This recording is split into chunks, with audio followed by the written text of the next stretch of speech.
Yo, yo, yo. Welcome to the NS9 Postgame Show, powered by Permane Brothers. I'm your host, Anthony DiNardo. With me, of course, we have Neil tonight. Neil, my man. Pirates lose 1-0. They are scoreless in Seattle. How you doing? Doing good. Yeah. I appreciate them making it short. It was just over 2 hours. This could have been way worse. I guess it could have, but yeah, I guess the bright spot is it was quick. I won't say painless, but it was quick. But no, Pirates they lose 1-0 today. I would say more or less outstanding pitching. I mean, the pitching was very, very strong. Mike Burrows had the start today. He looked good. Caleb Ferguson didn't look so good. He does give up the 1 run, but his second earned run in like the past 20.2 innings, like something whatever. Like that, yeah. I think it's like only one since late May. Yeah, he's been so good. He's earned it. He's earned a 1 bad outing. So that's where I'm at. Like, it's going to happen. You can't expect the pitchers can't be perfect every time. And even if they are, it would be 0-0 and we're probably going into extra innings and losing it somewhere there. Like if David Bednar giving up an unearned run to lose the game, right? But yeah, and then Isaac Matson comes in and boy, he looked good. Again, like the pitching was good, but the Pirates offense was non-existent once again. I mean, it was fun, I guess, while it lasted in those few games. They ended up having 2 hits, 1 walk, 11 strikeouts. Yeah. I mean, they set Luis Castillo's season high in strikeouts. 1 player got a hit. Only 1 player got hits. 3 total base runners. No one got past first base. It was bleak tonight. They had 0 answers for anyone the Mariners threw out there tonight. Like that 9th inning was comedic. Like didn't look like we took a competitive swing the entire 9th inning. Well, you could go longer than that, but absolutely the 9th inning as well. Poor Greg Brown's like, only 1 swing can tie it. I'm like, I'm not sure it's possible with these guys, but I appreciate the enthusiasm. Right. Yeah, 2 hits, all from Spencer Horwitz, and the walk was from Tommy Pham. So there was the offense today, but yeah, again, just this is the vintage 2025 Pittsburgh Pirates that we're all accustomed to, right? Those 6 games they came out like, whoa, what's happening here? Oh my God, it's the greatest 6-game stretch in baseball history. Yeah, these are the Pirates we know. This was a nice return back to reality, you know. Right. We are familiar with this game. We've done this game about 20 times this year. So we will always cherish last week in our hearts. Last week was beautiful.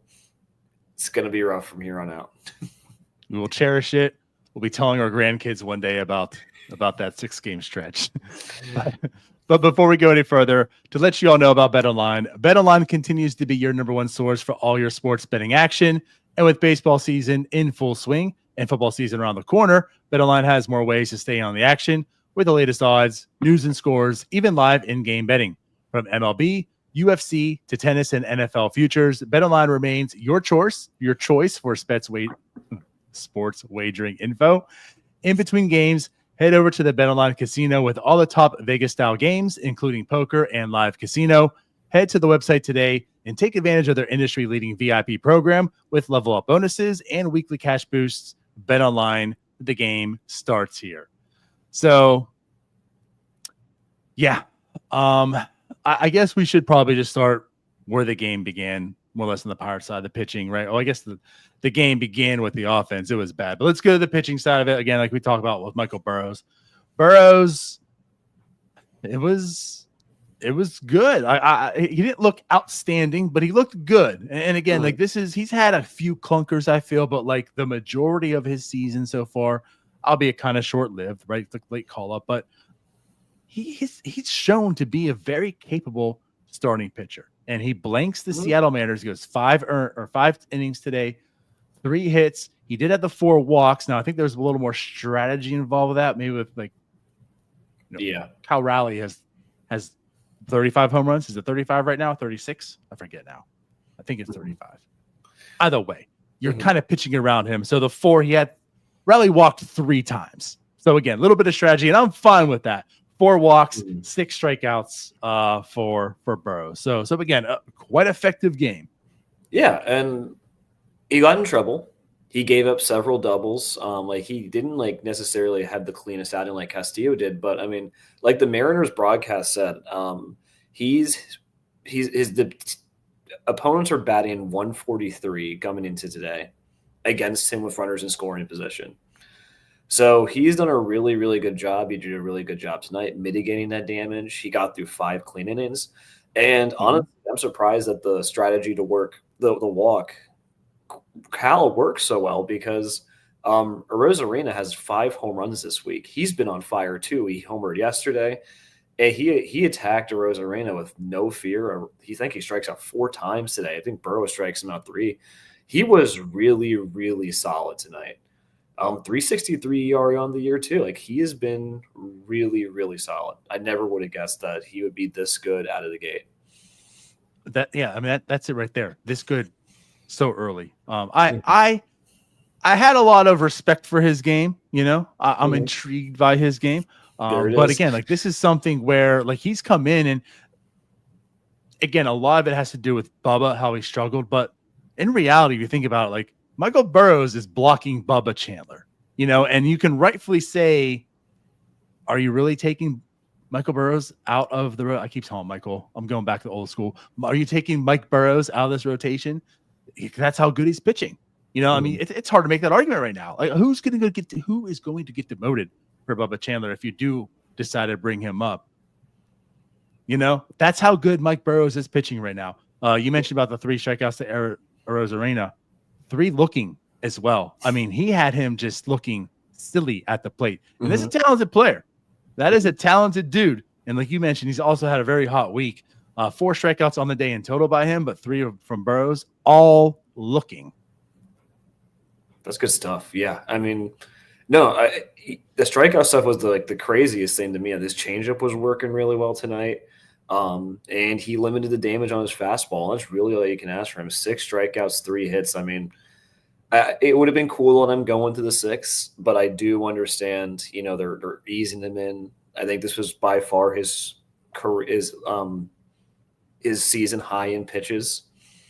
And so, if he just keeps growing, and this is all you can ask for, especially since the 4 walks have context. It wasn't like he had no control today. He just didn't want to give Cal Raleigh anything, which is fair, Right. So there was a clear attack on him, and it was white flag. But again, that was a strategy I'm perfectly okay with. Yeah. It was when he killed you yesterday for those 2 home runs. I'll be interested to see how Skeens handles Raleigh tomorrow. I don't think he's going to be intentionally walking him. So that'll be fun to watch. But Burrows, you're right. He can't lose his rotation spot. At this point, Chandler's waiting for Heaney to be traded. Right. It kind of is what it is. Heaney's been pitching fairly well all year outside of those 2 7-earned back-to-back games. Fault has been pretty much pitching well all year.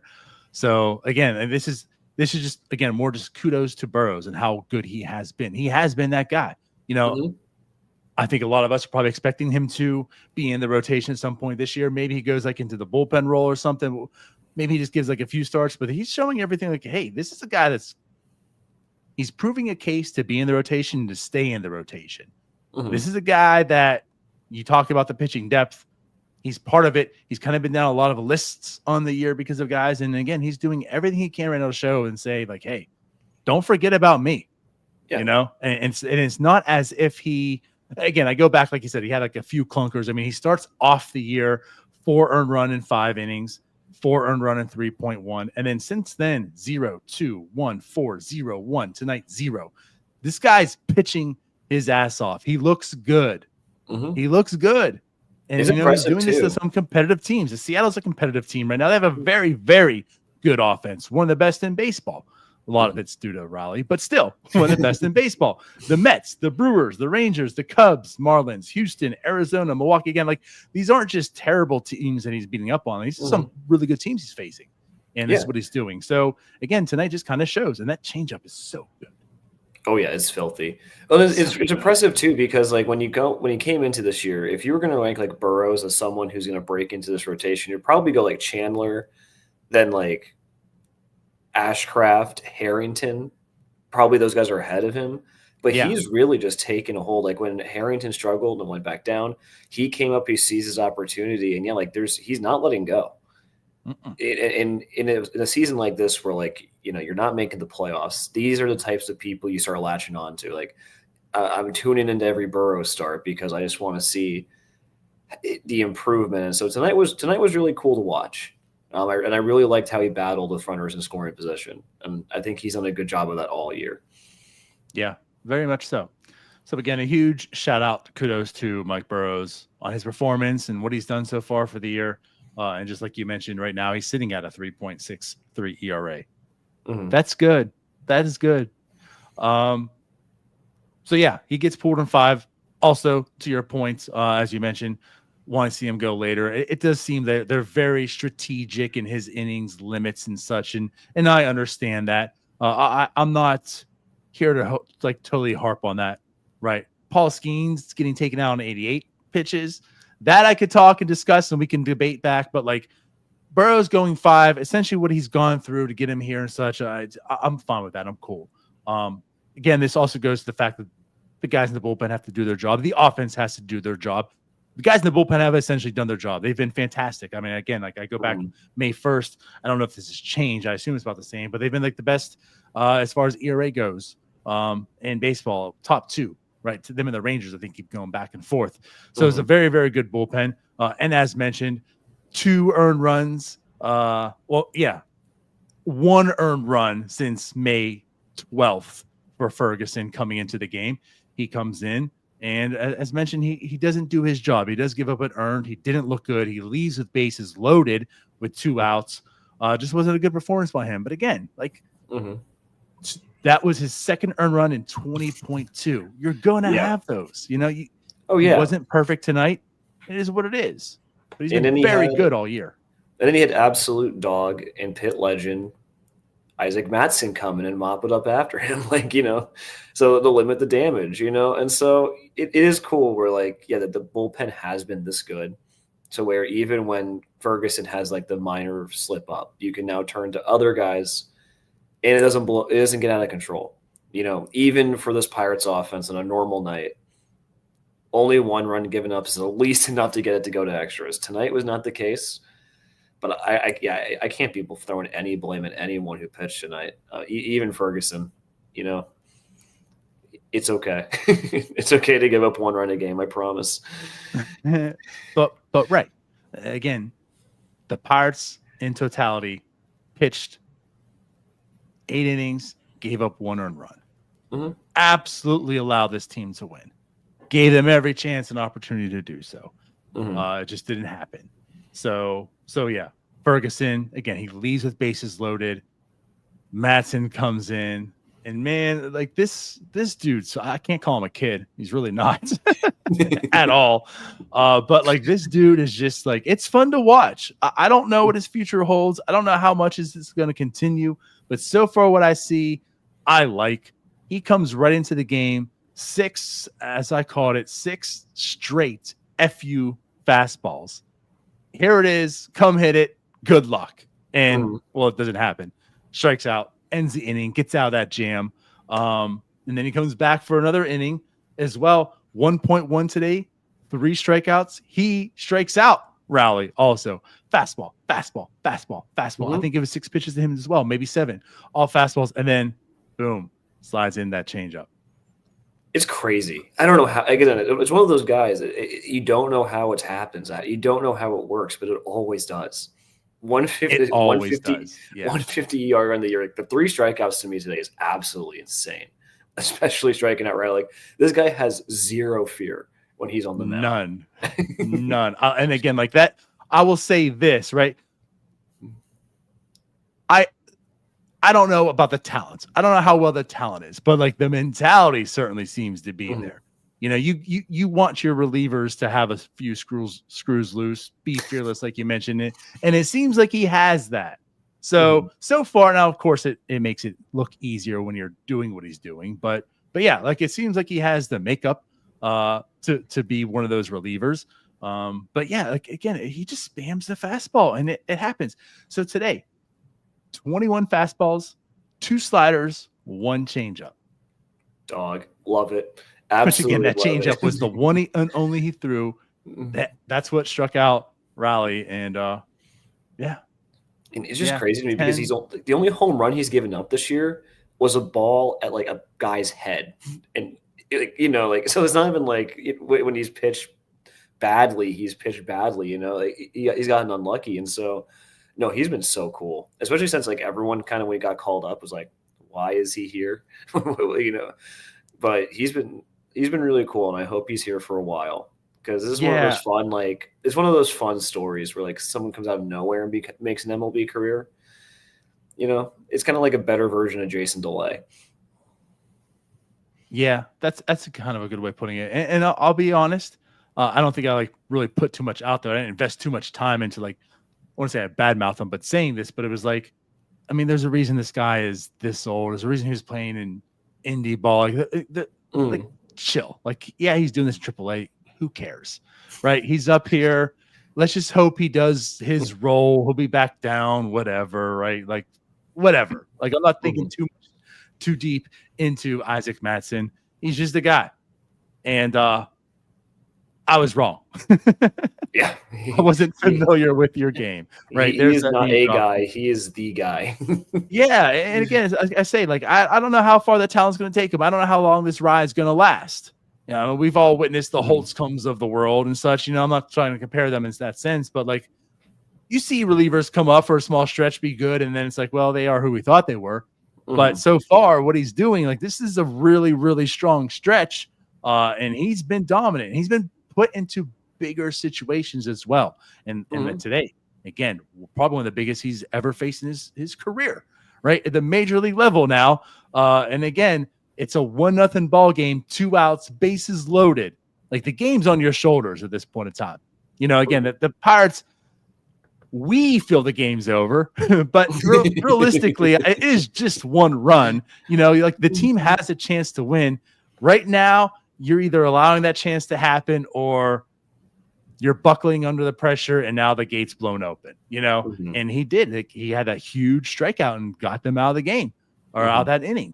So a huge moment for him, and he succeeded in it. And then it carried over to the next inning. So again, 1.1 innings, 3 strikeouts, just great performance by him. And so far, it has been a great stretch by him. I love how he pitches like he has absolutely nothing to lose. You know, like that it's fun. Again, the pitching on this team is fun, and this is like a unique way. You know, you know, again, just a small little joy that we don't get much of. You got to find them, and it's always on the pitching side. Oh, of course, because the offense was bad. Right. And to carry over, Dennis Santana comes in for the 9th. Dope Santana. 1, 2, 3. No strikeouts, no walks, no hits. Lowers his ERA to 1.42. You know, there's a lot of smoke about him and his future with the Pirates right on the trade market. The Phillies are big on him. Multiple teams would like him. And of course, as you see tonight and for his season so far, like there's good reason to. This guy's a hot reliever. He's not sexy in the sense that he's blowing by people and knocking out strikeouts, you know, right and left, but he gets the job done. He gets the job done very efficiently as well. So yeah, he just keeps adding on to this. I mean, a huge season for him. Just continues it. It might be a hot take at this point, but I think I'd be more sad to see him traded at the deadline than Bednar at this point. Yeah. Like, he's been so good. He's been such a cool find. no matter the 5th or the 9th inning, he's always on it. Like, I really hope he sticks around because I don't think you're getting anywhere near the value that he provides out of the bullpen, especially if you intend to like win next year or try to win this year. Like, I think you got to keep this guy around. I know how volatile bullpen guys are, but he's been so good for this team for basically like a full season, brought into like next season. Yeah, I mean, it's been a full calendar year. Absolutely. Yeah. So I don't want him going anywhere unless the Phillies give us some like really fun prospect. But even then, keep Santana on this team. Yeah, I don't know what's going to happen. None of us really do. But I think the writing's on the wall that Ferguson's always gone. He's a rental. Oh yeah. And there's just so much smoke about Santana and Bednar. I'm sure at least one of them is going, if not both. We'll see what happens, but yeah, I mean, let's go down the whole like rabbit hole of the two. But again, he's proven why teams covet him at this point in time. So, yeah, you know, I absolutely, he's been just dominant. Yeah. So again, the hitting side, not so much, man. I don't even know like really where to start here. They made Castillo just look vintage Castillo, which again, he's a good pitcher. Like, I'm not trying to take away him. He's still a good pitcher, but he also was a really good pitcher back in the day. And he looked that guy. Yeah. I mean, the issue I had with the night is that Castillo gives up a lot of base runners. Like, his whip is super high and he just carved everyone up. Again, season high in strikeouts for him. I think he got eight on the night. It was kind of embarrassing how easy he had it today, even as a good pitcher, because he's right. He's really, really solid, but I think that was a little crazy how much we laid down and died for him. Mm-hmm. It sure did. Again, to point out the 11 strikeouts. I mean, I think he had 5 in the first 3 innings. Mm-hmm. Yeah, it was non-competitive, like you mentioned about the 9th inning. It was just the whole game. Just there's nothing. I mean, Kutch had some hard hits. Cruz had a few hard hits. Of course, Horwitz got on base twice. I mean, he was the one productive player offensively. But again, Kutch, he had 2 hard hits to the outfield. One was a home run in 5 parks. I mean, this was like pretty much the deepest part over there in T-Mobile. The out was made at the wall. He had another hit pretty hard out to left field that was caught as well, but 2 strikeouts the other times. 2 strikeouts from Reynolds, 2 strikeouts from Nick Gonzalez, 2 strikeouts from Brian Hayes, who also ends his hit streak. Yeah, just that was it. That was it. It just was not a competitive. It was everything the opposite of what we've been seeing from the week before for this team. It would be crazy if we go from not letting the Cardinals score a single run to not scoring a single run this entire series ourselves. just a complete like flip, because we're already 2 for 3. We've been shut out twice. Just completely lifeless besides Spencer Horwitz. And yeah, you're right. Kutch had some hits. Really unlucky day for Kutch, but man, I don't think anyone else can really say that they were unlucky today. No. Yeah. Again, I not to say I feel, but Kutch, he had some hard hits, right? He made some connections there. But outside of that, no one else really at all. Same thing. Yeah, like I can't make an argument of like, well, he went over 4, but he did this. No, it was bad.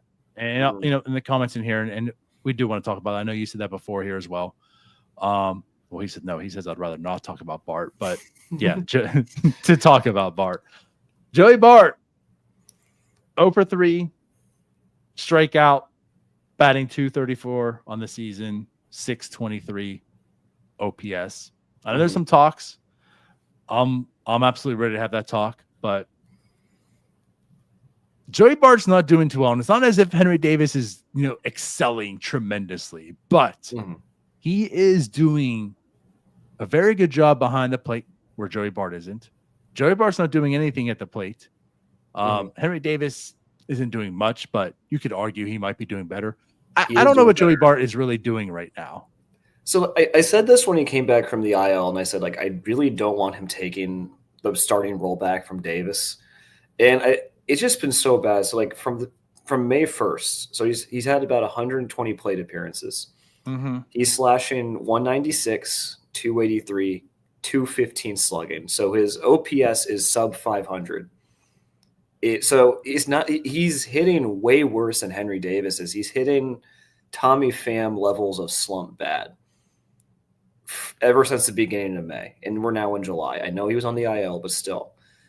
And so he's getting pinch hit for. So I don't get why he keeps getting the runouts when he's not hitting as well as Davis. He's not fielding as well as Davis. And apparently he can't run better than Davis. So, like, if he can't do any of these things better than Henry Davis is, why are we giving him the at-bats over our number one overall pick, who is playing better, like, in every facet of the field? Right. It doesn't make any sense to me. Yeah, like, I'm with you. Coming into the season, makes sense. He's earned the job. Well, yeah, 100%. He earned it coming into last year. Yeah, but, like, even last year to some level, it's a small sample. But I mean, he earned the right. I mean, Henry Davis didn't do anything to prove he deserved any role coming into 2025. Andy Rodriguez hasn't done anything to prove himself. Joey Bart at least proved, like, hey, I was a major league caliber baseball player last year, and he was even better than that, right? You were hoping that it would at least be a good enough player coming in this year. But he really hasn't. And so, again, I can go back to, like, when he was productive early on in the season, right? So, like, coming through April, he had a 136 weighted runs created plus. Like, the beginning of the year, you thought, like, okay, Joey Bart's still that dude to some level. What you weren't seeing, though, opposed to last year, was, like, the power, So when he was hitting this year, it was a 297 batting average, a 416 on base, but also 405 slugging. Like, his slugging was less than his on base percentage. And again, the games through April, we only had 4 extra base hits, 3 doubles, 1 triple, and 1 home run. And you mentioned what he's been doing recently and such. Like, and also in that time frame, his BABIP was a 447. Like, that wasn't going to sustain either, right? So you're going to see it's going to drop, which it has. He's not what we saw last year and we were hoping to see coming into this year. Now, I'm not here to tell you, like, he's a terrible baseball player and shouldn't be on a baseball team, but I don't see any need to have him getting as much play time as he is getting when someone who does a good job behind the plate and at least gives you Joey Bart offensive numbers, if not probably going to be better, why you're not playing him as much. But yeah, I mean, Joey Bart just kind of continues being what he's showing to be so far. Is what he did in San Francisco, and it sucks. And, like, he's on the team and he's starting every day because of his bat. And since May 1st, he's had 2 doubles in terms of extra base hits. The only extra base hits he's had, as Bucko Mike here says, his last extra base hit was on May 19th. Like, no matter how you want to slice this, like, he shouldn't be getting these at bats over Henry Davis. And so either if that's a Don Kelly decision or if it's a Ben Sherrington decision, whoever's making these lineups has to, I don't know, play Henry Davis. I know he hasn't been great, but it's better. I can't even imagine it's worse than this. That is kind of crazy. I don't know. Are we blaming the manager now for the lineups, or are we? Is it now is it a front office decision, DiNardo? Well, I gotta know. But honestly, again, like, I mean, hey, I'll always call it what it is. What happened to Shelton was the right decision. There was a lot of stuff that, I didn't agree with Shelton, whatever, not to go down that path. But right. I mean, these are some of the things. And I have liked what Don Kelly has done to a lot of levels and such. But right now, I'm starting to question this. I think it's absolutely fair. I don't think Don Kelly's making those calls. I think he's being told that Joey Bart's the starting catcher. Well, hey, I'm not here to decide and tell you who. I just know what's come out of Sherrington's mouth in the past has been the day-to-day stuff is Shelton's job. And I assume that's a carryover to Don Kelly right now. And of course, we know that could just be lip service also. But based on what we've been told, that stuff comes down to the manager. With that being said, this is absolutely questionable. I mean, for sure. I don't really see why why Joey Bart should be playing as much right now. I mean, at least some type of an equal split. Yeah. Like, and even for Davis too, like, and again, the bat hasn't been good, but give him the at-bats, give him 3 starts a week. I really just don't like that he's become Skeens' personal pitcher. So we'll see him tomorrow, but, you know, it's not enough, especially if Joey Bart, you know, his OPS is careening towards sub 600. It's not good. And I know we're kind of targeting him, and, you know, he's not the only reason the Pirates lost tonight, but. Oh, for sure not. But he has been really, really bad recently. So, yeah, just stating the facts. Yeah, but no, for real. Again, that's something I think that should be brought up and talked about to some level because he just hasn't been that good of recent. So, with that said, like you mentioned, he's not the reason they lost. He's not the reason that they lose when they do lose. The whole team again had 2 hits. It's all Spencer Horwitz. So everyone outside of Spencer Horwitz didn't do their job today on offense. No. So yeah, that's that. But again, it is what it is.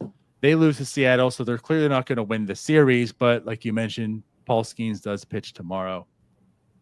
I still don't know what that means for the team.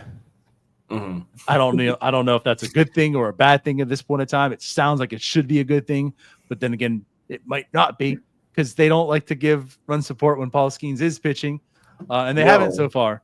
So. But we have officially gone over 500 in Paul Skeens starts, and we were doing really badly there. So that is true. Hope.